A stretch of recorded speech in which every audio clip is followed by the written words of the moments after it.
दोस्तों, भले ही आप कोई आर्टिस्ट है या बैंक का कर्मचारी, पेंसिल्स को हर कोई इस्तेमाल करता है। और बचपन में स्कूल के टाइम पर पेंसिल के मामले में बच्चों में जंग तक छिड़ जाती थी। अब कई बच्चे अप्सरा पेंसिल का इस्तेमाल करते थे तो कई बच्चे नटराज का। लेकिन यह बात शायद आपको ना पता हो कि भले ही आपके पसंद अप्सरा हो या नटराज, आप जो भी पेंसिल खरीदे दोनों में से पैसे एक ही कंपनी के पास जाते हैं।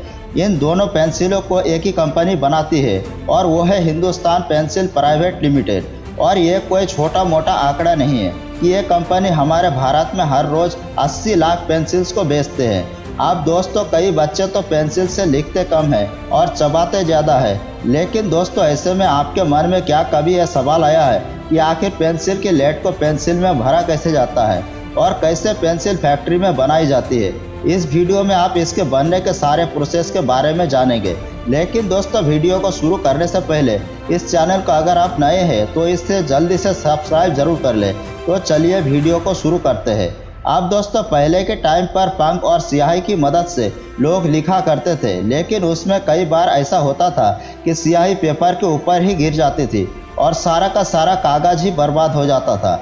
अब इसके बाद लोगों ने चारकोल का इस्तेमाल करना शुरू कर दिया, लेकिन उसमें यह समस्या आई कि चारकोल हाथों को ही गंदा कर देता था।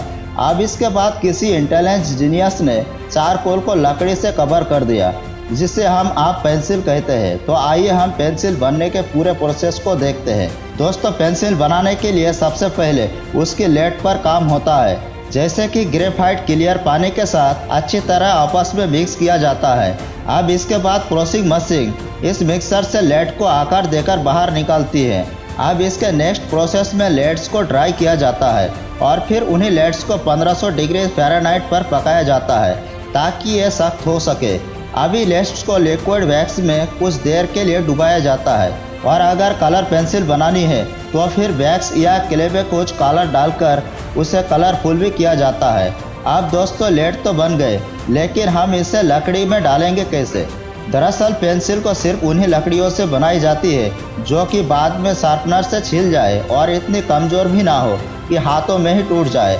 और इसीलिए पूरी दुनिया में पेंसिल बनाने के लिए देवदार लकड़ी का इस्तेमाल किया जाता है। अब सबसे पहले लकड़ियों को बड़ी बड़ी शेप में काटा जाता है और मशीन द्वारा कुछ इस तरह से इनके ऊपर साँचे बनाए जाते हैं जिनके ऊपर लेड को रखा जा सके।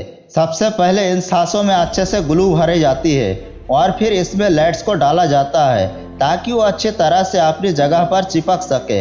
इस तरह की एक और वुडन शीट के ऊपर रखा जाता है। अब इन शीट्स को रखकर इन्हें कंप्रेसर मशीन में डाल दिया जाता है, जो कि दोनों तरफ से 900 किलो का फोर्स लगाते हैं और करीब 1 घंटे तक यह प्रोसेस चलता रहता है। ऐसा करने से लकड़ियाँ एक दूसरे से चिपक जाती है।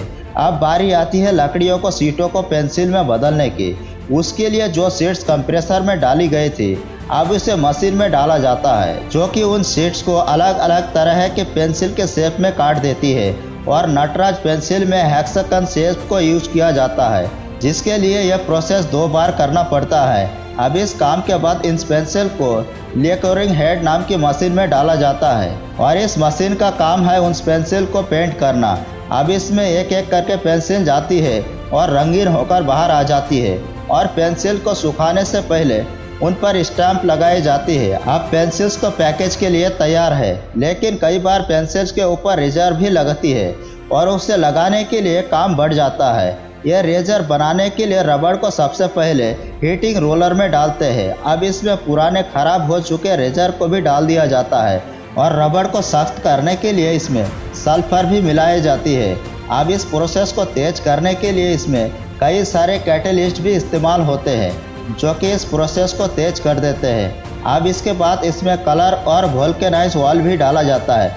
अब वोल्केनाइज वेजिटेबल ऑयल जब हम नॉर्मल वेजिटेबल ऑयल में सल्फर ट्रीट करते हैं तब जाकर बनता है और यह रेजर का सबसे इम्पोर्टेंट हिस्सा होता है, क्योंकि रेजर को अपने मिटाने की ताकत रबड़ से नहीं बल्कि वोल्केनाइज्ड ऑयल से मिलती है।